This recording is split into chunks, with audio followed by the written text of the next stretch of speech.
நம் ஆண்டவர் இயேசு கிறிஸ்துவின் நாமத்தினால் மகிழ்ச்சியும் சமாதானமும் நம் அனைவரோடும் இருப்பதாக. யோவான் 3:14-21 முடிய. பாலை நிலத்தில் மோசேயால் பாம்பு உயர்த்தப்பட்டது போல மானிட மகனும் உயர்த்தப்பட வேண்டும். அப்போது அவரிடம் நம்பிக்கை கொள்ளும் அனைவரும் நிலை வாழ்வு பெறுவர்.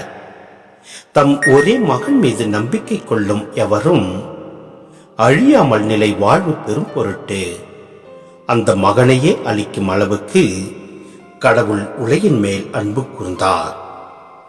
உலகிற்கு தண்டனை தீர்ப்பளிக்கல்ல, தம் மகன் வழியாக அதை மீட்கவே கடவுள் அவரை உலகிற்கு அனுப்பினார். அவர் மீது நம்பிக்கை கொள்வோர் தண்டனை தீர்ப்புக்கு ஆளாவதில்லை. ஆனால் நம்பிக்கை கொள்ளாதோர் ஏற்கனவே தீர்ப்பு பெற்றுவிட்டனர்.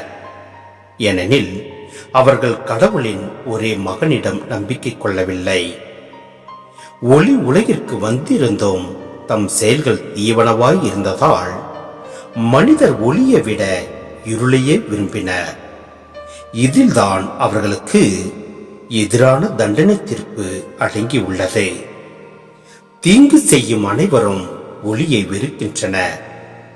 தங்கள் தீச்செயல்கள் வெளியாகிவிடும் என அஞ்சி அவர்கள் ஒளியிடம் வருவதில்லை. உண்மைக்கேற்ப வாழ்பவர்கள் ஒளியிடம் வருகிறார்கள். இதனால் அவர்கள் செய்யும் அனைத்தையும் கடவுளோடு இணைந்தே செய்கிறார்கள் என்பது வெளியாகும். சிந்தனை. இவ்வதிகாரத்தின் மைய செய்தியாகிய நிலை வாழ்வு என்னும் கருத்து இங்கு வலியுறுத்தப்படுகிறது.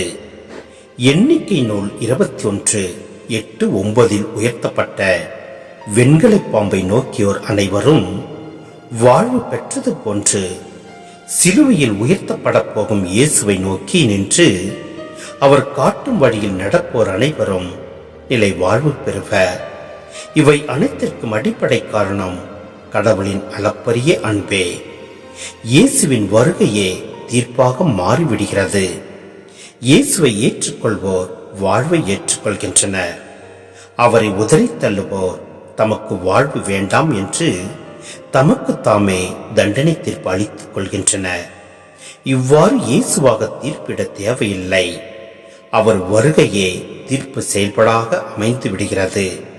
எனவே நம் ஆண்டவர் இயேசுவை நாம் ஏற்று பாவ வழியிலிருந்து விடுதலை பெற்றவர்களாய் நம் ஆண்டவரில் நிலைத்து நிற்போம். நிலை வாழ்வை பெற்றிடுவோம். ஆமேன்.